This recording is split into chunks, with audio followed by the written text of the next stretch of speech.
নওগাঁ সদর জেনারেল হাসপাতালে বেড়েছে চোরের উপদ্রব।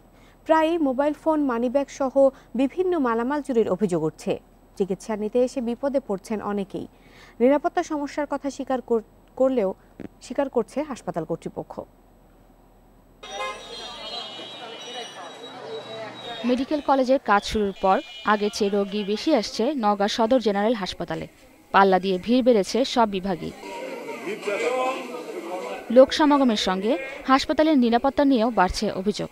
রোগী বা তাদের সঙ্গে আসা লোকজনের মূল্যবান সামগ্রী খোয়া যাচ্ছে প্রায়।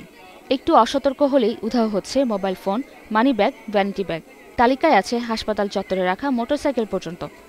এই হাসপাতালে আমরা প্রতিদিন আসতেছি, আসার পর কিছু না কিছু খোয়া যাচ্ছে। ভ্যানিটি ব্যাগ কোন, পার্স কোন, আর মোবাইল ফোন কোন, যেটাই হোক খোয়া যাচ্ছে। বাইরে থেকে কিছু দুষ্ট প্রকৃতির লোক আসে, যার কারণে অনেকের মানি ব্যাগ, ভ্যানিটি ব্যাগ বা বিভিন্ন ধরনের ব্যবহারের জিনিসপত্র চুরি হয়, মোবাইল চুরি হয়। অনেক পেশেন্ট আছে, তারা অনেক বিভ্রান্ত থাকে, তারা অনেক টেনশনে থাকে। এই প্রেক্ষিতে দেখা যায় চোর হয়তো মহিলা থেকে ভ্যানিটি ব্যাগ বা পুরুষের কাছ থেকে মানি ব্যাগ ছিনতাই করছে।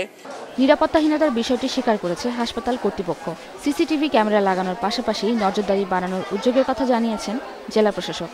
আমার এখানে যে প্রতিনিয়ত বহির্বিভাগের যে চাপটা, এখানে পকেটমারদের এই দৌরাত্ম্য, এদের টাকা চুরি করা, মোবাইল চুরি করা, বিভিন্ন জিনিসপত্র চুরি করা, এগুলো তো হচ্ছেই। আমরা অবশ্যই এই ব্যাপারে আইনগত ব্যবস্থা নেব।